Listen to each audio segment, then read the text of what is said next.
عالمی قوانین کی انٹرنیشنل لا کی دھجیاں اٹھائیں خلیفہ نے، کیونکہ انٹرنیشنل قوانین کے اندر بھی یہ بات درج ہے کہ اگر کوئی شخص کسی جگہ پہ قابض ہو اور دوسرا آ کے اس جگہ کا مطالبہ کرے تو گواہ وہ دے گا، یہ نہیں دے گا۔ میرے ہاتھ میں یہ گھڑی ہے اور عمران بھائی کہیں گے میری ہے، میں کو نہیں میری ہے، تو یہ کہ گواہ دے، تو گواہ میں نے نہیں دینے، انہوں نے دینے۔ اب اگر حکومت نے قبضہ کیا تھا سیدہ کی جگیر پر تو گواہ حاکم کو دینے تھے، سیدہ کو نہیں دینے۔ پھر دوسری بات یہ ہے کہ اگر حاکم نے یہ کہہ کے قبضہ کیا تھا کہ فدق امت کا حق ہے، کیونکہ نبیوں کا ورثہ کوئی نہیں ہوتا، یہی حدیث گھڑی پڑی نا کہ نبیوں کی میراث نہیں ہوتی، نبی جو چھوڑتے وہ صدقہ ہوتا ہے اور وہ امت کا حق ہوتا ہے۔ تو اگر یہ امت کا حق تھا تو امت نے آ کے خلیفہ سے مانگا تھا کہ ہمارا حق زہرا سے لے کے دو۔ بھائی زہرا کے مقابلے میں فریق کون ہے؟ امت ہونی چاہیے تھی نا، امت آ کے اپلیکیشن دیتی، درخواست دیتی جی آپ ہمارا حق وہ ان کے پاس ہمیں واپس لے کے دیں۔ تو یہ مطالبہ امت نے کرنا تھا، امت نے کیا نہیں، اور مجھے مطالبہ خود حاکم کر رہا ہے۔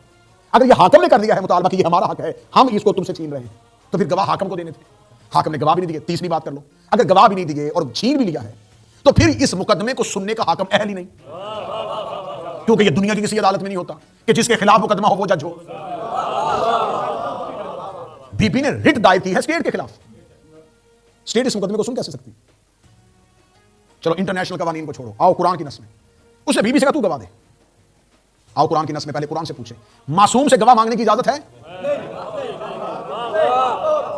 ایک مثال آ کے دو کہ نبی نے کہا کہ اللہ ہے اور کسی نے کہا گواہ دے۔ معصوم سے گواہ مانگنے کی تو اجازت ہی نہیں۔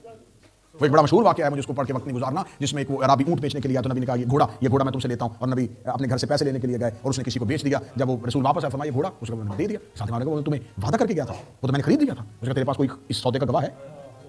فوراً ایک صحابی آیا جناب خدا موضوع شہادت ہے، اس نے آ کے کہا میں گواہی دیتا ہوں، یہ گھوڑا رسول نے لیا۔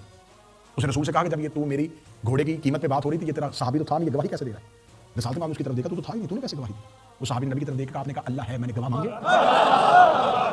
اگر آپ کے کہنے پہ میں نے نہ دیکھا اللہ مان لیا تو یہ بھی تو آپ ہی کہہ رہے ہیں کہ گھوڑا میں نے خریدا تھا۔ معصوم سے گواہ نہیں مانگا، پھر بھی مانگ لیا۔ چلو پھر اس غلطی کو بھی نوٹ کرو۔ پھر آگے سیدہ نے جو گواہ پیش کیے ان کو جھٹلایا نہیں جا سکتا،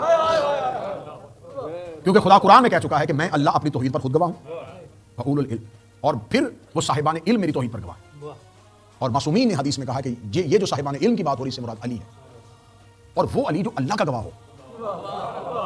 قل کفی باللہ شہیدا بینی و بینکم، پھر تیری گواہی کے لیے ایک میں آؤں گا اور ایک وہ آئے گا جس کے پاس کتاب کا علم ہے۔ تو جو رسول کا گواہ ہو، اللہ جسے بطور گواہی کے لیے پیش کرے، رسول جسے بطور گواہی کے لیے پیش کرے، اور مباہلہ میں رسول جسے اسلام کی گواہی کے لیے پیش کرے، ان سے گواہ نہیں مانگا جا سکتا۔